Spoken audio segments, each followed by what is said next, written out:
Mayara, sou estudante de Economia pela Universidade Federal de São Paulo e hoje eu vou apresentar uma discussão sobre as relações econômicas e culturais entre Brasil e Coreia do Sul. As relações entre os dois países já começam no pós-guerra, tanto entre acordos entre os dois governos e com a imigração de coreanos no Brasil. Na década de 2010, houve um aumento de investimento do governo sul-coreano em tecnologia aqui no Brasil, estimando em meio de 8 bilhões de reais até 2018. E hoje, a comunidade sul-coreana no Brasil estima-se em 50 mil pessoas, concentradas majoritariamente no estado de São Paulo.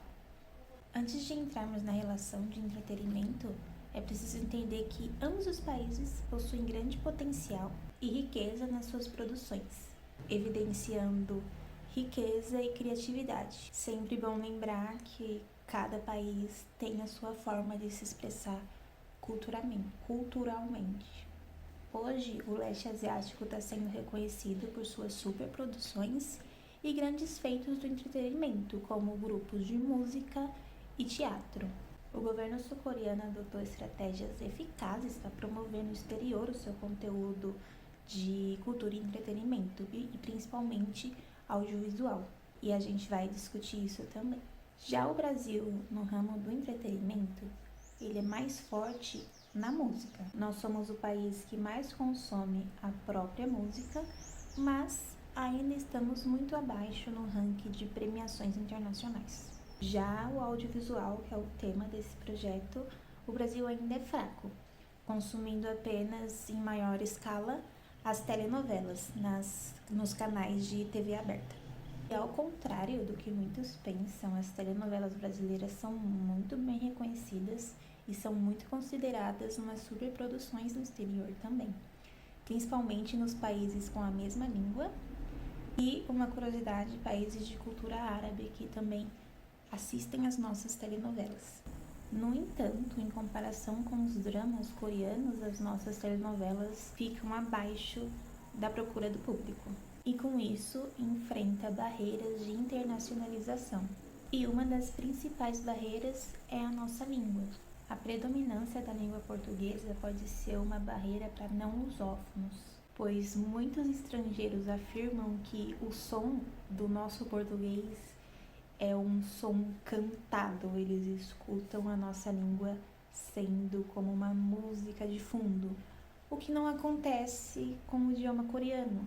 Tem o mesmo som, a mesma entonação da língua inglesa. Além disso, claro, a falta de marketing e divulgação e distribuição adequadas pode dificultar a penetração de novos mercados. Então, em termos de divulgação e reconhecimento, as nossas novelas não competem com os dramas coreanos. Mas isso não quer dizer que elas não sejam boas, que elas não sejam reconhecidas. Como eu falei, elas são muito bem reconhecidas nos países que falam a nossa mesma língua, nos países latinos também, nossos vizinhos, e os países de cultura árabe, de cultura muçulmana. Houve relatos também que pessoas dessa cultura, gostam das nossas novelas porque associam muito com novelas mexicanas, acham que a filmagem é igual, o jeito de falar é igual, as tramas são iguais e eles acabam gostando. Um impacto que eu acredito ser muito importante é a quebra do domínio quase que absoluto que o audiovisual dos Estados Unidos tem sobre o Brasil. A gente aqui recebe muito conteúdo deles, eles têm uma indústria cinematográfica muito forte. É muito comum os brasileiros terem assistido muito mais filmes americanos do que filmes brasileiros ao longo da sua vida. E então, quando a gente começa a ver outros países produzindo coisas muito legais, a gente começa a ver que não é só os Estados Unidos que produz coisas muito legais, que é uma visão que muita gente aqui tem, de que o cinema nacional não tem filmes bons e que filme bom é só filme dos Estados Unidos. Então, quando a gente vê essa onda coreana e vê outros países, outras culturas produzindo coisas muito legais, a gente começa a quebrar com essa ideia.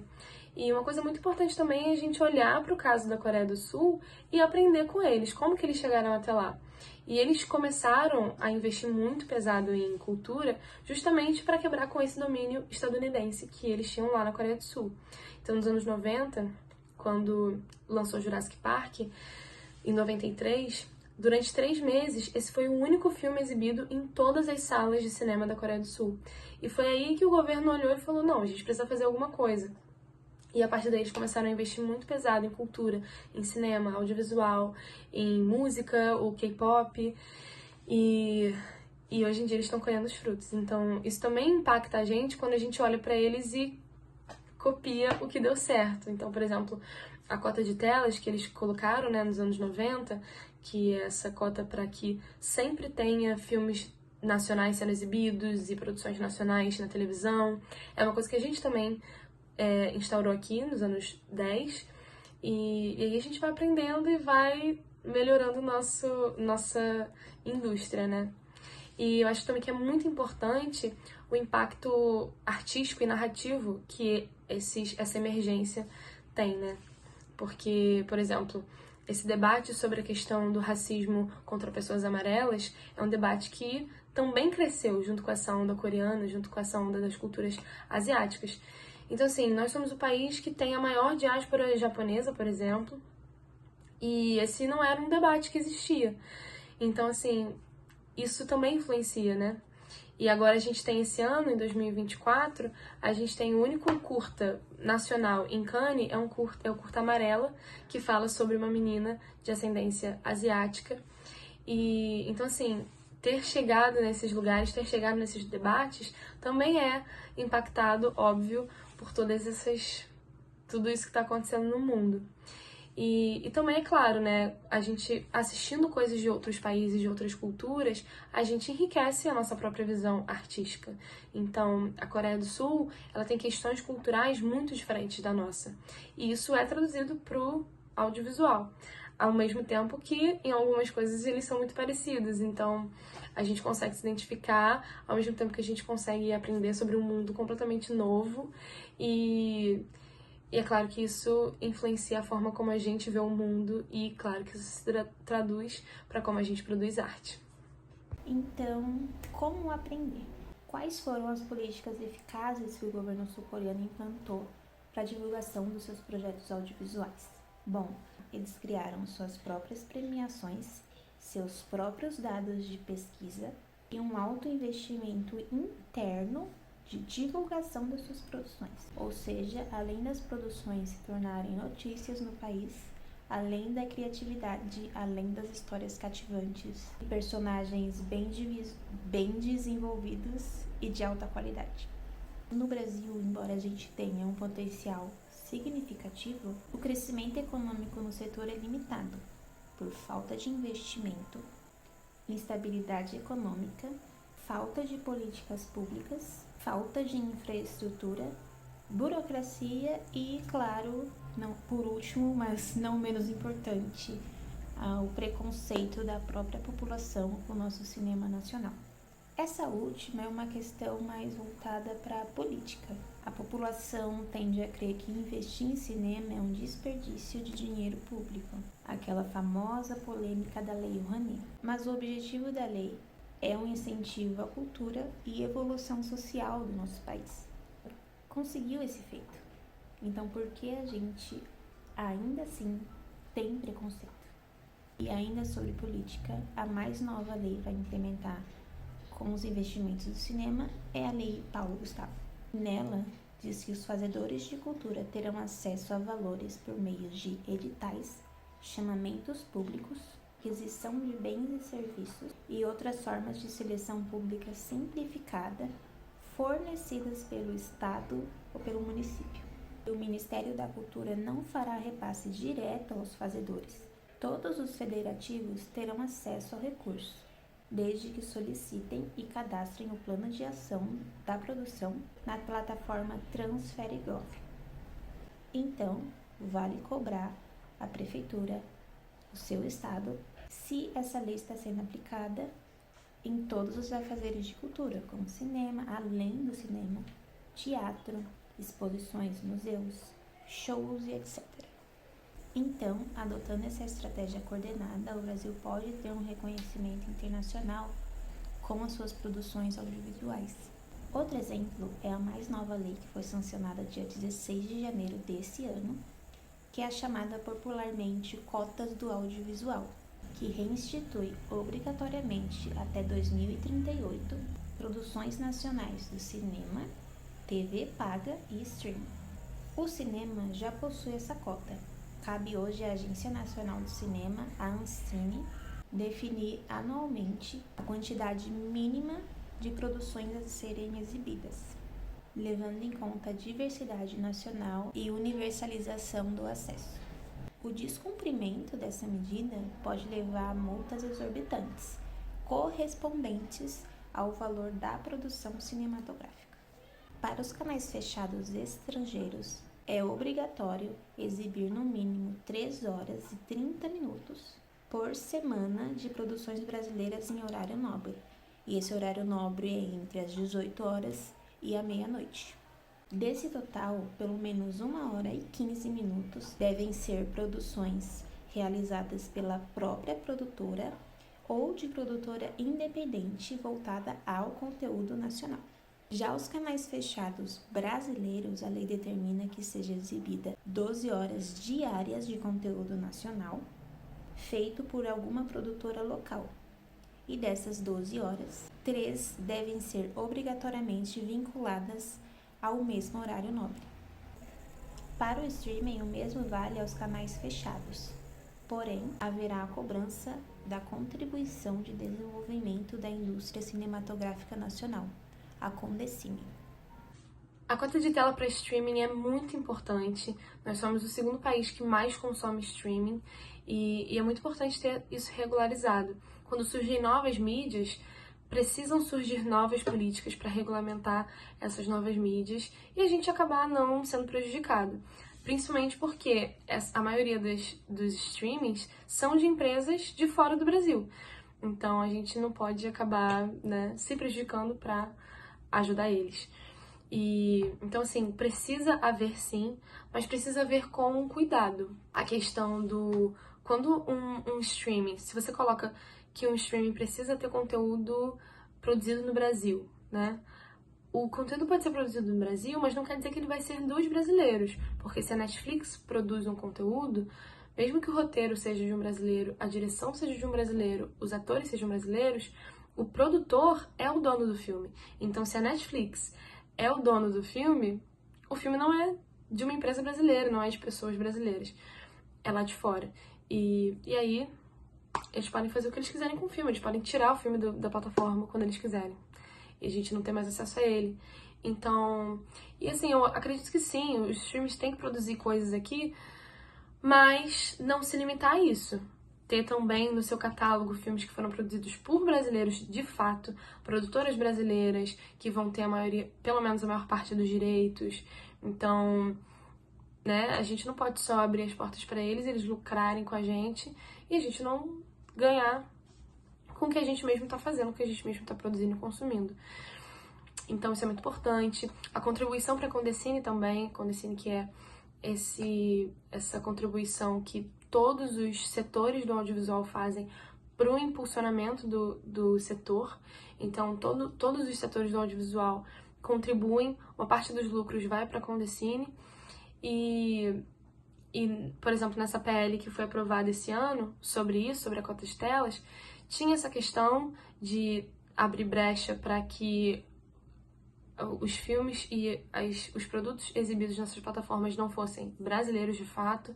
Tinha essa brecha para que essa contribuição, que já era baixa, né, que era de 3%, ainda fosse, né, tinha brecha para que ela fosse diminuída em até 60% desse valor. Então, precisa haver essa contribuição para a Condecine. Mas tem que ter cuidado para não ser qualquer coisa, para não ser uma coisa que pode acabar prejudicando a gente, ao invés de ajudar. Então tem que ser um valor que seja justo, sabe? Em diversos países essas contribuições chegam a 30%. Então, assim, nós somos um país muito grande. E essas empresas internacionais lucram muito com a gente. Então a gente não pode deixar eles passarem a gente para trás. Então são questões que precisam ser levadas com muito cuidado. De acordo com o Sindicato da Indústria Cinematográfica do Estado de São Paulo, a CIAESP, cerca de 11% do PIB da cidade tem origem nas produções audiovisuais de todo o país. Porém, 73% dos brasileiros ainda rejeitam produções nacionais. Claro, precisamos abordar o fator econômico. Consumo, poupança e investimentos são componentes determinantes. Todos eles influenciam o crescimento econômico e estabilidade a longo prazo. No contexto do cinema, o consumo é impulsionado, claro, pela renda, mas por preferências culturais e acessibilidade a plataformas de distribuição, novamente, cinema, TV e streaming. O compartilhamento e melhores práticas, assim como as novas leis em vigor, podem contribuir para o crescimento, além de sustentável, manualmente benéfico para a indústria. Então, como a onda coreana impactou as relações de consumo aqui no Brasil? O movimento não engloba somente cinema, mas sim música, moda, culinária, cosméticos e idioma.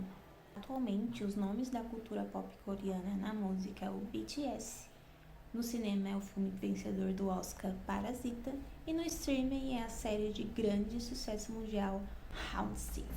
E esse fenômeno é resultado das diversas formas de políticas públicas no país, impulsionando o turismo. O consumo dessa cultura está presente principalmente entre a população de 15 a 35 anos. E esse público eventualmente procura consumir mais do que é mostrado no exterior. Tenha uma análise pessoal. Há muita procura de álbuns de K-pop, produtos de skincare, que a indústria de cosméticos coreana é muito forte, e tecnologias vintage, além de ser muito comum lá na Ásia, no leste asiático, o consumo da cultura cult, que é a pessoa que coleciona variados produtos decorativos que não encontramos aqui. Somente encontramos, claro, em encomendas internacionais, e que agora, com a taxação de até $50, podemos encontrar dificuldade.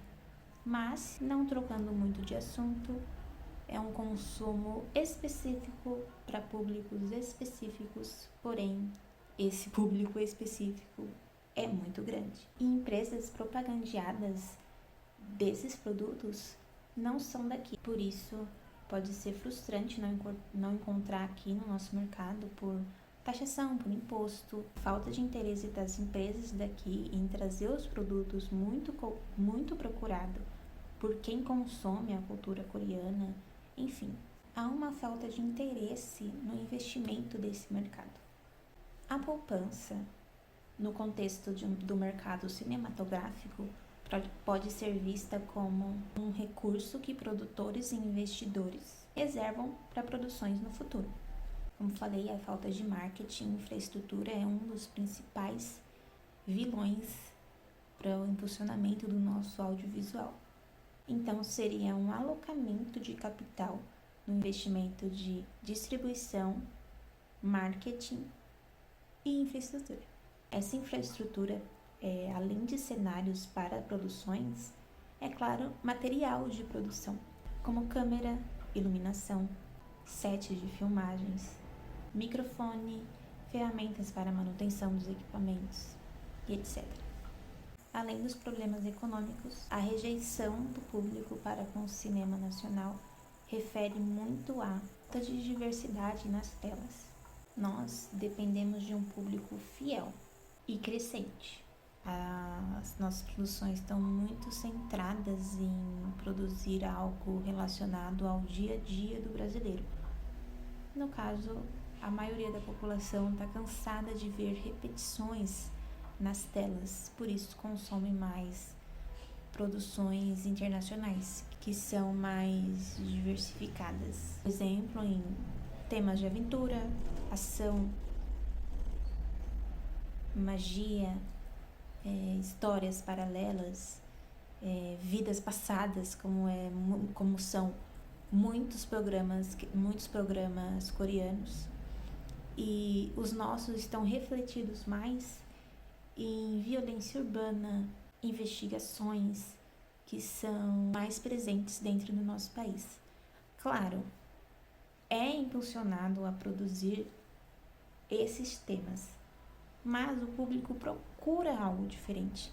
Então seria interessante mudar um pouco a venda do nosso cinema para a nossa população. Essa falta de diversidade reflete muito nas telenovelas também, principalmente com a Rede Globo, muito criticada pela limitação a novos talentos dentro das novelas, principalmente as novelas de horário nobre.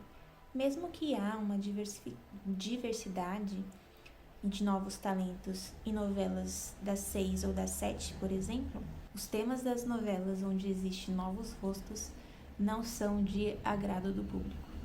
Enquanto os K-dramas apresentam frequentemente novos rostos e novos talentos emergentes. Lá existe uma competição muito forte entre as empresas de entretenimento, pois todo ano elas lançam novos grupos musicais, novos atores, novos profissionais da arte voltadas para televisão e dança.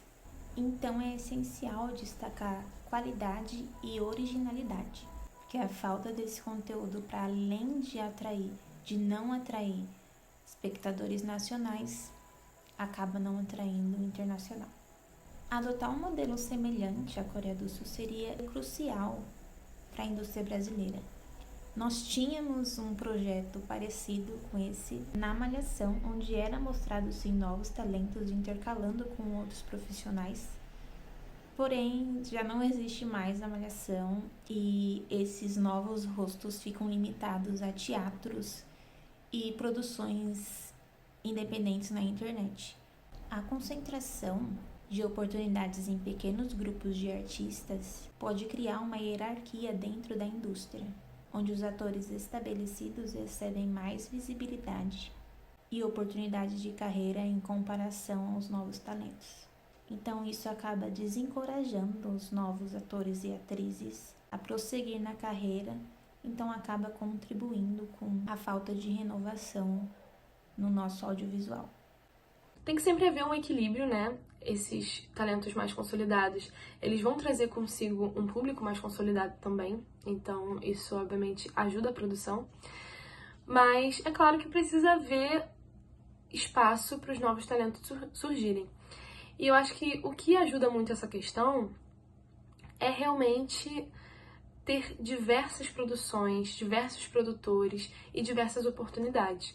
Porque se você só tem a Globo, por exemplo, e aí a Globo tem aqueles atores que ela sempre quer usar, não tem muito o que fazer e a Globo vai estar sempre tendo o quê? 3 novelas e algumas séries. Então, você vai ter sempre aquelas mesmas produções. Mas se você tem também uma Netflix produzindo coisa, uma Amazon produzindo coisa, outras emissoras produzindo coisas e produtoras fazendo filmes, e aí você tem mais gente produzindo, você tem mais espaço, você tem mais oportunidade.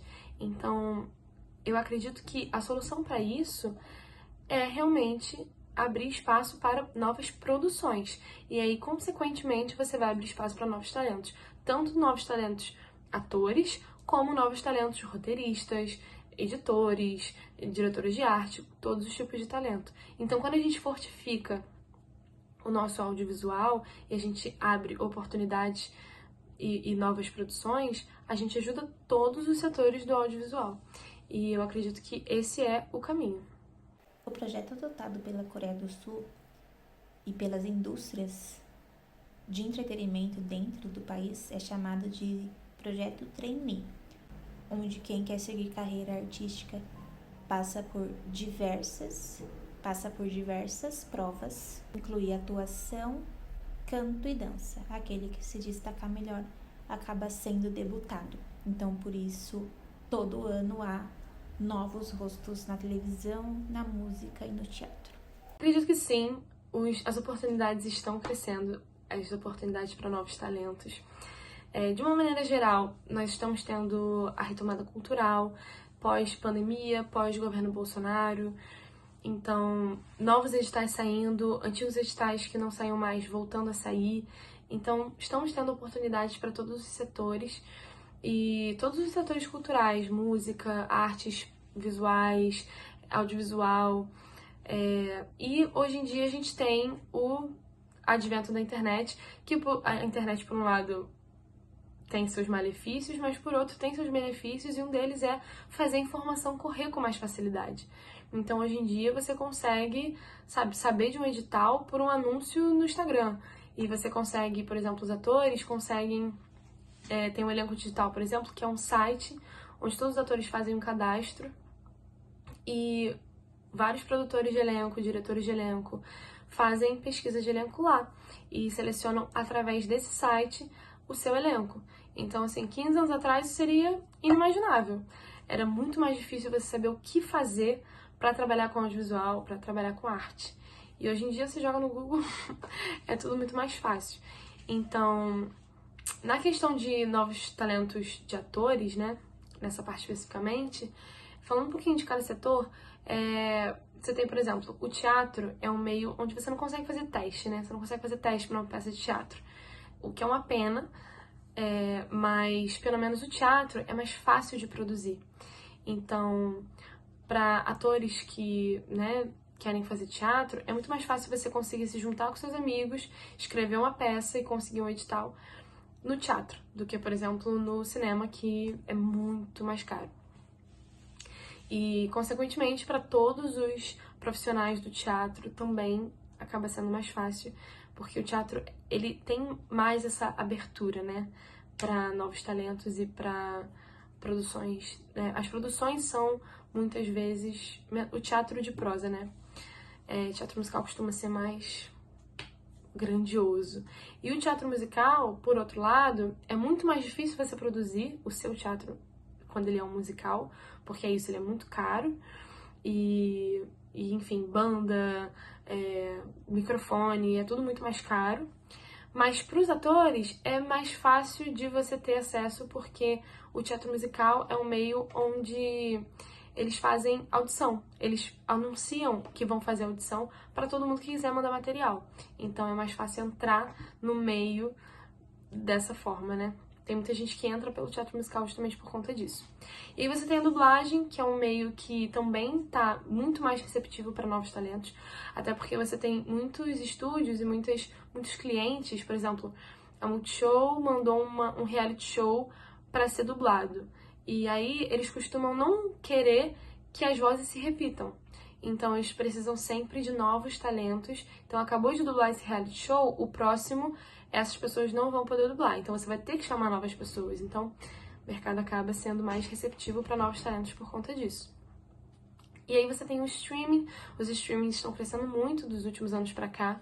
E aí, consequentemente, você tem novas produções. E, consequentemente, você precisa contratar novos roteiristas, contratar novos diretores, novos atores. Então, isso acaba ajudando o mercado.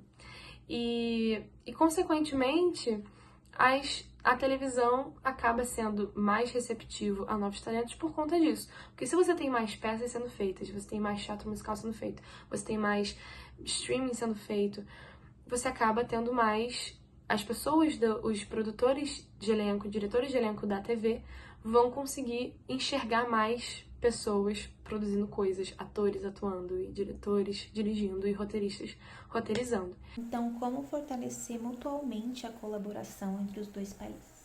Aqui vou citar o que já existe, que é a paixão pela arte. Permeiam novas produções. O Brasil tem a arte contemporânea vibrante. Nela, os artistas exploram mídia, pintura, escultura, fotografia e instalações. A Bienal de São Paulo é um exemplo disso.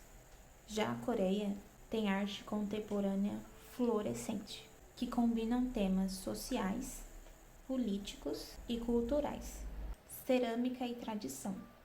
O Brasil tem uma cerâmica voltada para a diversidade no nosso país e tem influência africana e indígena. Além disso, a arte popular nordestina, como a cerâmica Caruru, é muito famosa.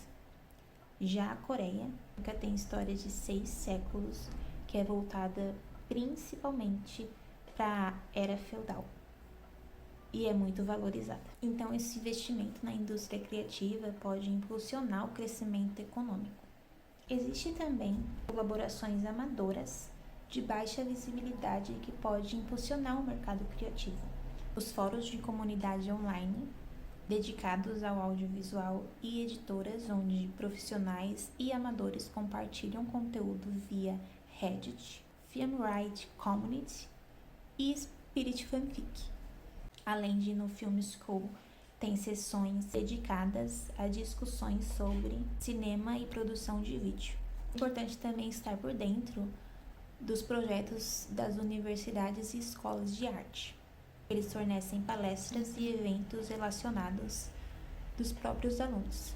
Nelas, em especial, a inovação e competitividade, que atrai mídia digital e pode atrair olheiros internacionais.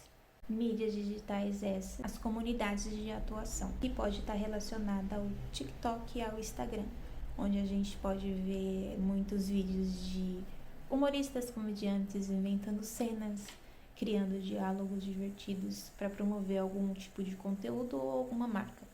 Importante frisar que não só você precisa ter um bom humor para participar dessa comunidade, é claro, você precisa atuar. Hoje em dia também é muito mais fácil, você tem o TikTok e todas as redes que copiaram o TikTok com essa lógica de vídeos curtos, e o Instagram com Reels, o YouTube com Shorts. Então, são lugares onde você consegue produzir o seu conteúdo e ser visto por pessoas que não te conhecem ainda, porque muitas pessoas assistem esses conteúdos que não são de pessoas que elas seguem, né? Então é muito mais fácil crescer. Consequentemente, também é muito mais fácil colocar a sua arte no mundo, ser visto, né? Tem muitos atores e, enfim, roteiristas e diretores que começaram a produzir seus conteúdos e jogar na internet, e isso fez com que eles conseguissem muitos trabalhos e fossem vistos, né? Eu mesma consegui diversos trabalhos por conta de rede social. Então, é um meio para crescer, é um meio para ser visto. E, por outro lado, tem o lado ruim das redes sociais, que é a questão de que muita gente perde papéis, muitos atores perdem papéis por não terem seguidores suficientes. Então, isso é muito chato, muito errado. Os atores estão sempre reclamando disso, mas infelizmente acontece. Então, as redes sociais têm esses dois lados. Felizmente, eu já consegui coisas muito legais com as redes sociais, desde do reconhecimento das pessoas até trabalhos, e eu fico muito feliz com tudo isso. Mas, pra mim, o maior reconhecimento é quando uma pessoa fala pra mim, seja online ou seja pessoalmente, quando fala que sempre quis fazer cinema, sempre quis fazer audiovisual e só teve coragem depois de ver meus vídeos. Eu fico muito feliz, eu fico muito emocionada. É o que eu sempre falo, não é fácil viver de arte no Brasil, mas é possível. É como eu tenho vivido nos últimos 7 anos. E assim, eu realmente não tenho ninguém na minha família que é ligado a audiovisual. Não cresci tendo dinheiro. Então, pra mim, eu realmente não vim desse universo, não tive nenhuma facilidade nesse sentido. Mas, felizmente, tive o apoio da minha família, tive oportunidades maravilhosas e aproveitei elas bem. Então, é isso que eu sempre falo, é difícil? Mas se você faz uma coisa que você ama, é muito mais fácil você fazer com garra, você fazer com gosto, você ser bom naquilo, porque você vai fazer aquilo com vontade. E sendo bom naquilo, fazendo com vontade, é muito mais fácil você ter sucesso naquilo e ser feliz, que é o mais importante. Pra mim não faz sentido fazer uma faculdade que dá dinheiro, e isso é muito relativo, porque realmente existem profissões que são certas de dar dinheiro, mas a maioria pode dar, pode não dar, depende muito de como você vai exercer essa profissão. Então, aí você, vai fazer uma faculdade que vai dar dinheiro, mas aí você não gosta, e aí você não faz com vontade, aí você não consegue ser um bom profissional. E aí você vai ter dinheiro como? Aí você não vai ser feliz nem ter dinheiro. Então, assim, eu sempre gosto de falar nas minhas redes sociais, é difícil? Mas é possível. E quando você realmente quer isso, quando você sabe que é isso que vai te fazer feliz, não tem o que fazer. E é muito gratificante trabalhar com audiovisual. Eu amo, amo, amo, amo. Quando eu tô trabalhando, assim, tem projetos que eu fico, nossa, eu pagaria pra fazer esse projeto e na verdade eu tô recebendo.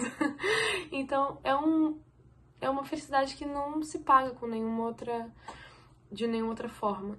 Então incentivar outras pessoas a terem essa felicidade que eu posso ter, Pra mim é a maior recompensa de todas.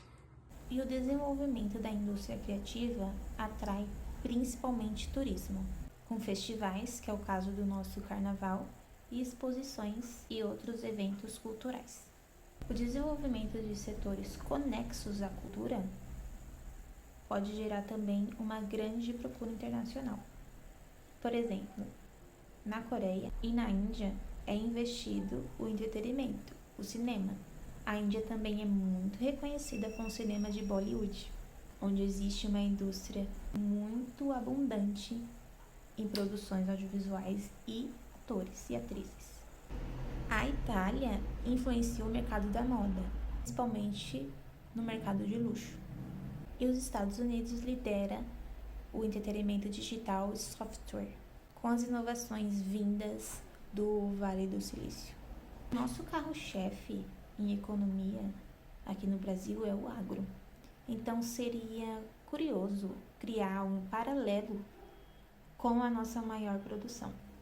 Documentários e aulas socioeducativas talvez não atingiriam o público. Programas na TV aberta poderiam ajudar essa inter-relação, promovendo cuidados sustentáveis com o nosso meio ambiente, que era o caso do telecurso, que hoje não existe mais. Então, a explorar correlações e comunidades amadoras de produções, é importante manter uma atitude aberta e receptiva e estar disposto a contribuir em parcerias a longo prazo. Mas quem do setor criativo está disposto a enfrentar esse desafio? A troca de conhecimento técnico nesse setor pode impactar o desenvolvimento social aqui no Brasil.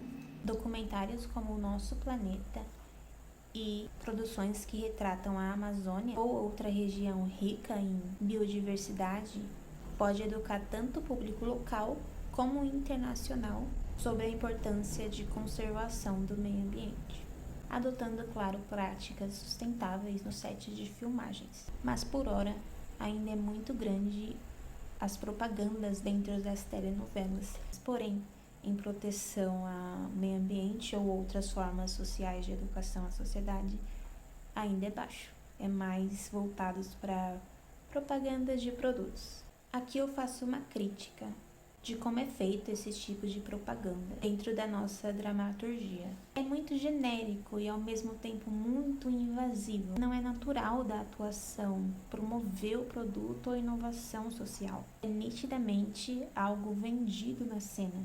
É um roteiro já extremamente pronto para o público. Então acaba sendo muito genérico, muito repetitivo e o público acaba não buscando o que está sendo mostrado ali na tela. Propaganda de produtos de limpeza, por exemplo. Um exemplo das propagandas naturais sul-coreanas é do celular Flip da Samsung, que aparece em muitos K-dramas, que é mostrado naturalmente do personagem utilizando o celular, já que é um pouco diferente. O exemplo já não é de celular, mas sim na novela das 9, Renascer, houve uma propaganda da BYD, que era o novo carro do José Bento, e ele estava apresentando para a esposa todos os benefícios do carro, o que ele fazia, que era híbrido, né, que era elétrico, e a gasolina. Enfim, é visto como genérico perante o público, porque já está vendo o produto ali, não precisa necessariamente descrever o produto, apenas use ele, assim como na atuação da novela, porque não vê como algo sendo usado naturalmente, que é o que deve ser passado na novela, a mostra da realidade. Bom, além disso, outros filmes e outros programas que destacam uma prática sustentável pode servir de exemplo de inspiração, gerando também uma forma de globalizar a comunicação. E claro, a inter-relação sustentável dos dois países também pode projetos em conjunto que faça a população adotar práticas sustentáveis, ou seja, uma relação cinematográfica com o público que consome cultura coreana pode influenciar no que tanto a nossa dramaturgia busca em vender para o público. Mas quais são outros meios de globalização?